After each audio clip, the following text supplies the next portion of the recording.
आज हम बात करेंगे स्टॉक एनालिसिस के बारे में। एक रिटेल इन्वेस्टर जनरली जब स्टॉक मार्केट में स्टॉक्स खरीदने जाता है तो क्या वो एनालिसिस करता है?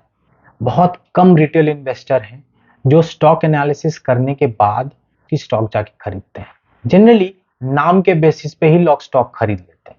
टीसीएस अच्छी कंपनी है, खरीद लो। रिलायंस अच्छी कंपनी है, खरीद लो।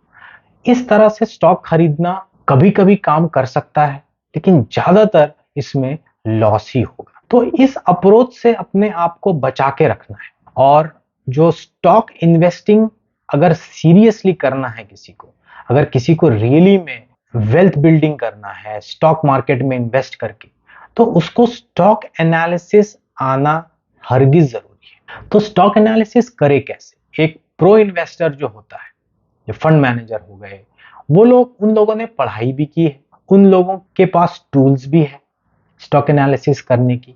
तो उनके लिए स्टॉक एनालिसिस करना कंपैरेटिवली इजी है। पर एक रिटेल इन्वेस्टर, कोई टूल भी नहीं है, हमने उतनी पढ़ाई भी नहीं की है फाइनेंस की, तो हम लोग स्टॉक एनालिसिस करें कैसे? इस वीडियो में हम यही देखेंगे कि एक नॉर्मल आदमी, एक रिटेल इन्वेस्टर स्टॉक मार्केट में प्रो की तरह इन्वेस्ट करना चाहता है और प्रो की तरह स्टॉक एनालिसिस भी करना चाहता है। तो क्या किया जाए? कैसे एक रिटेल इन्वेस्टर स्टॉक एनालिसिस सीखे और प्रैक्टिस कर करके प्रो की तरह स्टॉक एनालिसिस करना सीख जाए? तो इस वीडियो में हम देखेंगे इसी बात को। जब भी स्टॉक एनालिसिस की बात आती है, दो एस्पेक्ट हैं स्टॉक एनालिसिस के। पहले, जो स्टॉक हम खरीद रहे हैं उसके जो पीछे की बिजनेस है वो स्ट्रांग है कि नहीं। दूसरी, जो स्टॉक हम खरीद रहे हैं वो जिस प्राइस पे ट्रेड कर रही है वो खरीदने लायक प्राइस है कि नहीं। खरीदने लायक प्राइस क्या है? Under valued price, fair price. अगर कोई स्टॉक बहुत ही हाई प्राइस पे ट्रेड कर रही है तो उसको खरीदना ठीक नहीं है, उससे नुकसान ही होगा। और अगर नुकसान ना भी हो तो बहुत ही एवरेज रिटर्न्स मिलेगा। एवरेज रिटर्न ही कमाना है तो हम नॉर्मल फिक्स डिपॉजिट और डेट फंड्स में क्यों ना इन्वेस्ट कर लें। अगर स्टॉक्स में इन्वेस्ट कर रहे हैं तो प्रॉफिट भी हमें वैसे ही मिलना चाहिए। So to ensure that these stocks gives you better returns, you will have to follow the stock analysis approach. एक रिटेल इन्वेस्टर जिसको स्टॉक एनालिसिस करना है वो कैसे करे? सबसे पहले तो वो जिस कंपनी की वो स्टॉक खरीदना चाहते हैं वो पिछले 3 4 5 साल की उसकी प्रॉफिट लॉस अकाउंट, उसकी बैलेंस शीट और उसकी कैश फ्लो स्टेटमेंट डाउनलोड करके रख लें। पढ़ने नहीं बोल रहा हूं, अभी अभी सिर्फ डाउनलोड करके रख लीजिए। अगर आप उतनी डाउनलोड वगैरह नहीं करने चाहते तो हमारे ऐप में भी जाके चेक करें, पिछले 10 साल का सारी डिटेल्स वहां पर लिस्टेड है। तो आप किसी भी स्टॉक पेज को जाके ओपन कर लें और उस स्टॉक पेज में जाके आप क्या क्या चेक करेंगे? आपको बैलेंस शीट भी चेक करना है, प्रॉफिट लॉस अकाउंट भी चेक करना है और कैश फ्लो रिपोर्ट भी चेक करना है। मैं बिल्कुल कॉम्प्लिकेट करके नहीं बताऊंगा, एकदम सिंपली बताऊंगा कि क्या जाके देखना। अगर थोड़ी सी भी क्लास 5 तक की भी मैथमेटिक्स आपने पढ़ी हुई है तो आप ये एनालिसिस बहुत ही आसानी से कर लोगे। तो सबसे पहले एक कंपनी की प्रॉफिट एंड लॉस अकाउंट को जाके खोल लें। हमारे ऐप में भी आप जाके देख सकते हैं, वहां पर पिछले 10 साल की प्रॉफिट एंड लॉस अकाउंट में जो स्टेटमेंट्स होती है वहां पर है। सारा कुछ नहीं देखना है आपको। आप सबसे पहले वहां पर जाके चेक करें उसकी टोटल इनकम। कंपनी ने जो अपनी प्रोडक्ट सेल की, अपनी सर्विसेज सेल की, उससे कितना पैसा कमाया उन्होंने, उनकी रेवेन्यू कितनी थी, पिछले 10 साल का, 5 साल का रेवेन्यू उसमें चेक करें। सबसे पहला चीज जो चेक करना है वो ये है कि क्या ये रेवेन्यू ग्रो किया है पिछले 10 साल से आज तक। अगर ग्रो किया है तो ये एक थम्स अप उसको मिल जाएगा। दूसरा, उस कंपनी की कॉम्पिटिटर लिस्ट खोल लें, पर जल्दी जल्दी एक कॉम्पिटिटर लिस्ट खोल लें और उस कॉम्पिटिटर लिस्ट में चेक करें कि इस कंपनी की रेवेन्यू अगर 100 रुपए है तो बाकी जो कॉम्पिटिटर्स हैं वो कितना कमा रहे हैं। कोई 110 कमा रहा है, कोई 50 कमा रहा है, कोई 130 कमा रहा है। तो आपको एक इंडस्ट्री का आइडिया भी मिल जाएगा कि ये जो कंपनी है इसके पीयर्स कौन कौन है, इसके कॉम्पिटिटर्स कौन कौन है, और अगर ये 100 रुपए कमा रही है तो इस 100 रुपए के रेस्पेक्ट में बाकी कितने कमा रहे हैं। तो एक आपको इंडस्ट्री का आइडिया भी मिल जाएगा। तो ये हो गया रेवेन्यू एनालिसिस। आपने रेवेन्यू एनालिसिस कैसे किया? पैसे कमा रही है कि नहीं, ग्रो कर रहा है कि नहीं, और रेवेन्यू के रेस्पेक्ट में बाकी जो इसके पीयर्स हैं, जो कॉम्पिटिटर्स हैं, वो कितना कमा रहे हैं। तो स्टेप वन एनालिसिस तो यही हो गया, कोई मैथमेटिक्स की जरूरत नहीं है, आराम से आप कर सकते हो। दूसरी जो एनालिसिस है वो प्रॉफिट एनालिसिस हो जाएगी। आपको चेक करना है जाके, जैसे आपने रेवेन्यूज चेक किया था उसी तरह प्रॉफिट को जाके चेक कीजिए। देखिए वहां पर कि ये कंपनी पिछले 5 साल में, 10 साल में कितनी प्रॉफिट कमा रही है, क्या लॉस में जा रही है, क्या प्रॉफिट कमा रही है। अगर प्रॉफिट कमा रही है तो क्या ग्रो कर रही है कि नहीं। अगर 10 साल पहले लॉस किया था उसने तो आज प्रॉफिटेबल है कि नहीं। तो इस तरह की एक नंबर पैटर्न आपको समझ में आ जाएगा वो रिपोर्ट देख के। कोई भी कंपनी, आप कितनी भी बड़ी कंपनी क्यों ना हो, लॉस मेकिंग कंपनी है अगर, तो उसको हाथ ना ही लगाया जाए तो बेटर है। सिमिलर रेवेन्यू के केस में भी है, अगर डिक्लाइनिंग रेवेन्यू ट्रेंड आपको दिख रहा है तो बेटर है उससे दूर ही रहें। नॉर्मल लॉजिक है, कोई बड़ी बात ये नहीं है। तो प्रॉफिट एनालिसिस भी आप ऐसे ही करें, पहले चेक करें प्रॉफिट ग्रो कर रही है कि नहीं। दूसरा, कॉम्पिटिटर्स का भी जाके चेक कर लें प्रॉफिट के रेस्पेक्ट में। आप हमारी जो पीयर एनालिसिस वाली सेक्शन है वहां चले जाएं, वहां आप देखें कि ये कंपनी अगर 10 रुपए प्रॉफिट कर रही है तो जो कॉम्पिटिटर्स हैं वो क्या 12 कर रही है, 10 कर रही है, 1 कर रही है, 3 कर रही है। तो आपको एक आइडिया मिल जाएगा प्रॉफिट पॉइंट ऑफ व्यू से भी कि इंडस्ट्री में इस कंपनी की पोजीशन कहां पर है। ये एनालिसिस करने के बाद एक बार आप उसकी अर्निंग पर शेयर की हिस्ट्री भी चेक कर लें। जनरली एक अच्छी कंपनीज एक डिसेंट पेस में अपनी अर्निंग पर शेयर ग्रो करती है। जनरली जो नेट प्रॉफिट कंपनी कर रही है उसी के स्पीड में अर्निंग पर शेयर ग्रो करना चाहिए, पर ऐसा हो नहीं पाता है। कई बार कंपनीज अपने प्रॉफिट्स को डाइल्यूट करती है और शेयर इशू करती है पैसा लेने के लिए कि वो और फ्यूचर में अपनी कंपनीज को ग्रो कर सके। लेकिन जनरली देखा जाए तो अर्निंग पर शेयर एक डिसेंट पेस पे बढ़ना चाहिए एक अच्छी कंपनी के लिए। तो प्रॉफिट लॉस अकाउंट में आपको यही 3 चीज चेक करनी है, रेवेन्यू चेक कीजिए, profit loss account net profit check कीजिए और अर्निंग पर शेयर चेक कीजिए और निकल जाइए वहां से, उससे ज्यादा चेक करने की जरूरत नहीं है। नेक्स्ट जो लॉजिकल क्वेश्चन आता है वो ये है कि कंपनी ने अपने प्रॉफिट एंड लॉस अकाउंट में प्रॉफिट तो दिखा दिया, रेवेन्यूज तो दिखा दिया, पर क्या ये पैसे कलेक्ट भी कर रही है कि नहीं। क्योंकि इंडस्ट्री में जनरली आप नोट करेंगे बहुत कम ही ऐसी इंडस्ट्री है जो कि एडवांस में पैसा लेती है उसके बाद प्रोडक्ट बेचती है, ऐसी कम इंडस्ट्रीज होती है। जनरली इंडस्ट्रीज क्रेडिट पे ही डील करती है। तो क्रेडिट पे डील करने का मतलब क्या हुआ, आज आपने प्रोडक्ट दे दिया अग्रीमेंट करके कि पैसे कल आ जाए।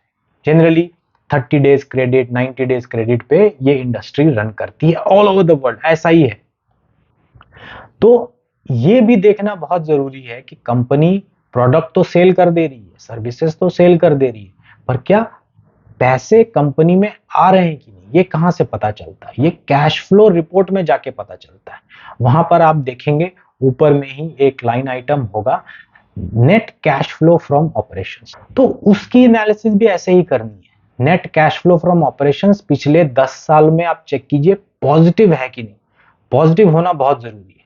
दूसरी बात, ग्रो कर रही है कि नहीं, एक बार रेवेन्यू के साथ भी कंपेयर कर लीजिए। जिस स्पीड में रेवेन्यू ग्रो कर रहा है क्या net cash flow from operations भी उसी स्पीड में ग्रो कर रहा है कि नहीं। अगर सेम स्पीड में ग्रो कर रहा है, big thumbs up to them, और पॉजिटिव है, बहुत अच्छी बात है। दूसरा एक आइटम है जो कैश फ्लो रिपोर्ट में मिलता है, जो कैलकुलेट करना पड़ता है, डायरेक्टली नहीं मिलता है, वो है free cash flow. Free cash flow के मैं आपको कॉन्सेप्ट समझाता हूं और उसके बाद उसको किसी और वीडियो में देखेंगे कि फ्री कैश फ्लो कैलकुलेट कैसे करते हैं। पर एक स्टॉक एनालिसिस करते समय फ्री कैश फ्लो का एक अंदाजा होना बहुत जरूरी है। अब एक कंपनी ने अपनी प्रोडक्ट बेच दी, रेवेन्यू कमा लिया, एक्सपेंसेस जितने हुए उसने वेंडर्स को पेमेंट कर दिए, एम्प्लॉइज को पेमेंट कर दिया, तो एक नेट प्रॉफिट बचा। वो नेट प्रॉफिट में कितने पैसे उसने कंपनी में लेके आया कस्टमर से, कस्टमर ने पे किया, कंपनी में पैसे आ गए। अब वो जो पैसा हाथ में आया है उस पैसे को मेनली 3 तरह से उस पैसे का यूज होता है। सबसे पहला यूज क्या होगा कि कंपनी ने अगर लोन वगैरह लिया हुआ है तो जो प्रिंसिपल पेमेंट है उसको पे करना है। Interest already profit and loss account में उसकी अकाउंटिंग हो चुकी है। हम जब नेट प्रॉफिट कैलकुलेट करते हैं तो इंटरेस्ट पेमेंट वहीं पर कैलकुलेट होगी, लेकिन प्रिंसिपल वो कहां पे होता है? वो ये जो नेट कैश फ्रॉम ऑपरेशंस अभी कंपनी के हाथ में आया, वो पैसा इंटरेस्ट के प्रिंसिपल्स वगैरह पे करने में यूज होता है। दूसरा जो बहुत बड़ा एक्सपेंस है और वो कंपनी के लिए बहुत जरूरी एक्सपेंस है, उसको कहते हैं एसेट बिल्डिंग। अब कंपनी मान लीजिए आज अपनी एक प्लांट लगा के रखा है उसने, वो कंपनी कार बनाती है एंड सपोज वो 100 कार हर महीने बना रही है, पर उसको ग्रो करना है, उसको एक साल बाद हर महीने 120 कार बनानी है। तो कैसे बनाएगा वो? उसको फैसिलिटीज अपने इंक्रीज करने पड़ेंगे, उसको बिल्डिंग लैंड खरीदना पड़ेगा, नई बिल्डिंग बनानी पड़ेगी, नई मशीन्स बैठाने पड़ेंगे, नए लोगों को हायर करना पड़ेगा, रिसर्च एंड डेवलपमेंट भी करना पड़ सकता है। तो इस टाइप का जो एक्सपेंस है जहां पर कि एसेट बिल्डिंग हो रही है नए प्रोडक्ट बनाने के लिए या फिर सेम प्रोडक्ट ज्यादा क्वांटिटी में बनाने के लिए, तो इस तरह के एक्सपेंस लाइन आइटम को जनरली हम कहते हैं capital expenditure expense. Capital expenditure ही बोलते हैं उसको। कैपिटल एक्सपेंडिचर कंपनी कब करती है? जब उसको अपनी कैपेसिटी बढ़ानी है या फिर एग्जिस्टिंग कैपेसिटी को मॉडर्नाइज करती है। तो या तो एक्सपेंशन करेगी या तो मॉडर्नाइजेशन करेगी। दोनों ही केस में मॉडर्नाइजेशन जब करती है तो कंपनी की एफिशिएंसी बढ़ जाती है। आज सेम कॉस्ट पे कंपनी 100 कार बना रही है, कल सेम कॉस्ट पे अगर एफिशिएंट हो जाती है कंपनी तो सेम कॉस्ट पे कंपनी 102 कार बनाएगी, तो एफिशिएंट हो गई कंपनी। तो ये भी एक तरह की कैपिटल एक्सपेंडिचर है जहां कंपनी अपनी एफिशिएंसी बढ़ा रही है। दूसरा, कंपनी अपनी कैपेसिटी ही बढ़ा दे रही है, नया मैन्युफैक्चरिंग सेटअप ही लगा दे रही है। आज 100 कार बनाती थी, कल 120 कार बनाएगी। तो इस तरह का जो एक्सपेंस है इसको कैपिटल एक्सपेंडिचर कहते हैं, कैपेक्स कहते हैं। और एक कंपनी जो अच्छी कंपनी है वो काफी पैसा अपना कैपिटल एक्सपेंडिचर में लगाती है। क्यों लगाती है? क्योंकि फ्यूचर में अगर ग्रो करते रहना है तो कैपेसिटी एनहांसमेंट और मॉडर्नाइजेशन दोनों ही करना पड़ेगा। तो ये तो हो गया कैश फ्लो रिपोर्ट की एनालिसिस। अब यहां से जंप करके हम चले जाएंगे बैलेंस शीट में। बैलेंस शीट में सबसे पहले क्या चेक करना है? सबसे ऊपर ही आपको एक लाइन आइटम मिल जाएगा, उसको वो कहते हैं रिजर्व्स। चेक कीजिए पिछले 5-10 साल में वो जो रिजर्व्स है वो ग्रो कर रहा है कि नहीं। एक बार इस रिजर्व्स को नेट प्रॉफिट के साथ भी कंपेयर कर लें। नेट प्रॉफिट की growth over the past years और रिजर्व्स की ग्रोथ एक हिसाब से एक ही स्पीड में ग्रो कर रही है। अगर एक ही स्पीड में ग्रो कर रही है, again a big thumbs up, अच्छी बात है। रिजर्व जो है जो कंपनी की कम नहीं होनी चाहिए, जनरली बढ़ते ही रहे तो बेटर है। कभी कभी कम होता है, कभी कभी कंपनी बहुत डिविडेंड दे देती है या फिर शेयर्स बायबैक करती है, तो वो यही रिजर्व से पैसा निकाल रही है, तभी वो बायबैक कर पाती है या फिर बहुत एक्सेप्शनल डिविडेंड दे सकती है। तो कुछ सालों में आप देखेंगे कि कभी कभी किसी कंपनी की रिजर्व्स नीचे भी जाती है पर वापस उसको मेकअप कर रही है कि नहीं वो भी आप चेक कर लें। पर इन जनरल इन प्रिंसिपल अगर देखा जाए तो एक कंपनी की नेटवर्थ ग्रो ही करते रहनी चाहिए, नीचे नहीं जानी चाहिए, और डिक्लाइनिंग ट्रेंड तो बिल्कुल ही शो नहीं करनी चाहिए। तो ऐसी कंपनी है जो डिक्लाइनिंग ट्रेंड शो कर रही है अपने रिजर्व्स में, दूर ही रहे, उससे बेटर रहेगा। दूसरा जो बैलेंस शीट में इंपॉर्टेंट इंफॉर्मेशन वहां पर मिलेगा वो आप एक बार चेक कर लें कि उसकी जो टोटल एसेट्स है, टोटल एसेट्स जो है, फिक्स्ड एसेट्स भी चेक कर लें, टोटल एसेट्स भी चेक कर लें। जनरली वो भी एक ग्रोइंग ट्रेंड ही दिखाना चाहिए। एक बार चेक कर लें कि जो कंपनी की नेट प्रॉफिट है उस स्पीड में क्या टोटल एसेट ग्रो कर रही है कि नहीं, एक बार ये चेक कर लें। तीसरा जो बहुत इंपॉर्टेंट चीज है बैलेंस शीट में चेक करना वो है कैपिटल स्ट्रक्चर। कैपिटल स्ट्रक्चर मैंने क्या, कोई भी कंपनी बिजनेस करने के लिए उसको कैपिटल चाहिए, और कैपिटल कंपनीज कहां से लाती है? दो तरह से ला सकती है, इक्विटी इशू करके लाती है या फिर वो बैंक से या कहीं से लोन लेती है। तो ये जो कैपिटल स्ट्रक्चर है ये आइडियली क्या होना चाहिए, ये इक्विटी हैवी और डेट की लोड कम होनी चाहिए। ज्यादा डेट वाली कंपनी पे इन्वेस्ट करना रिस्की हो जाता है। कुछ कंपनीज हैं जो बहुत ही कैपिटल इंटेंसिव कंपनीज है, जैसे स्टील हो गया, ऑटोमोबाइल सेक्टर हो गए, सीमेंट इंडस्ट्रीज हो गई, बहुत ही कैपिटल इंटेंसिव है, बहुत इनकी अपनी ओवरहेड्स बहुत हाई होती है, तो ये काफी हाई लेवल ऑफ डेट में जाके बिजनेस करते हैं। तो एक बार बिजनेस एनालिसिस भी कर लें, सेक्टर एनालिसिस कर लें कि भाई इस सेक्टर में जो एवरेज जो डेट है वो debt equity ratio let's say 2 है, और अपनी कंपनी का चेक कर लें क्या ये 2 के आसपास ही बिजनेस कर रही है या इससे बहुत ज्यादा डेट है इसके पास। तो अगर ज्यादा डेट है तो अलग ही हो जाए उससे, क्योंकि ज्यादा डेट वाली कंपनी बहुत रिस्की हो जाती है। तो कैपिटल स्ट्रक्चर भी आपने इस तरह से चेक कर लिया। एक बार जब आप ये तीनों रिपोर्ट्स इस तरह से चेक कर लिया, आपने profit and loss account check कर लिया, कैश फ्लो चेक कर लिया, बैलेंस शीट चेक कर लिया, ये तीनों चेक करने के बाद आपको एक बार अब चेक करना पड़ेगा कंपनी की प्रॉफिटेबिलिटी। एक होती है प्रॉफिट, एक होती है प्रॉफिटेबिलिटी। यहां पर बात आती है तो क्या बिजनेस प्रॉफिटेबल है, तो ये कैसे पता चलता है। कोई भी कंपनी अगर मान लीजिए बिजनेस कर रही है तो वो अपने साइड से कैपिटल लगाती है और उस कैपिटल से फिर वो रेवेन्यू करती है और फिर वो प्रॉफिट करती है। तो समझिए एक बिजनेस है जो 100 रुपए कैपिटल लगाती है बिजनेस करने में, उसने 100 रुपए लगा दिया और उसको जो रिटर्न मिलता है वो 10 रुपए का। 100 रुपए कैपिटल लगाया, कुछ लोन लिया, कुछ इक्विटी से लिया, कुछ अपने रिजर्व से पैसा लिया, तो 100 रुपए उसने एम्प्लॉय किया अपने बिजनेस को रन करने के लिए और उसमें साल के एंड में उसने 10 रुपए प्रॉफिट कमाया। तो उसका रिटर्न ऑन कैपिटल एम्प्लॉयड कितना हो गया, 10%। 10 रुपीज डिवाइडेड बाय 100 रुपीज। एक दूसरी कंपनी है जो सेम 100 रुपए लगाती है लेकिन जो प्रॉफिट कमा रही है वो 15 रुपए कमा रही है। 10 रुपए ये कमाती थी, वो 15 रुपए कमा रही है। तो कौन सी कंपनी बेटर हो गई आपके लिए। तो ये है प्रॉफिटेबिलिटी एनालिसिस। ऐसी कंपनी जो ज्यादा प्रॉफिटेबल है, सेम कैपिटल में ज्यादा प्रॉफिट कमा के दे रही है। तो इन जनरल एक इन्वेस्टर जो है वो प्रॉफिटेबल कंपनी में अपने पैसा लगाना चाहेगी। लेकिन यहां पर एक बहुत ही इंपॉर्टेंट समझ ये भी है कि अलग अलग इंडस्ट्रीज, अलग अलग सेक्टर की अलग अलग प्रॉफिटेबिलिटी होती है। आप सीमेंट सेक्टर की कंपनी को आईटी सेक्टर के प्रॉफिटेबिलिटी से कंपेयर नहीं कर सकते।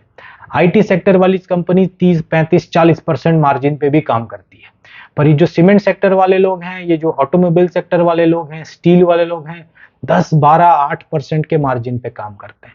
तो आप कहेंगे कि स्टील सेक्टर को क्यों इन्वेस्ट करना, मैं आईटी पे ही करूंगा। दो अलग अलग इंडस्ट्रीज हैं, दोनों ही आपको लॉन्ग टर्म में अच्छा रिटर्न कमा के दे सकती है। लेकिन आपको डिसाइड करना है कि अगर आपको स्टील इंडस्ट्री की किसी कंपनी की शेयर्स खरीदनी है तो आप उसको स्टील इंडस्ट्रीज के ही कंपनी से कंपेयर करें, आईटी से ना कंपेयर करें।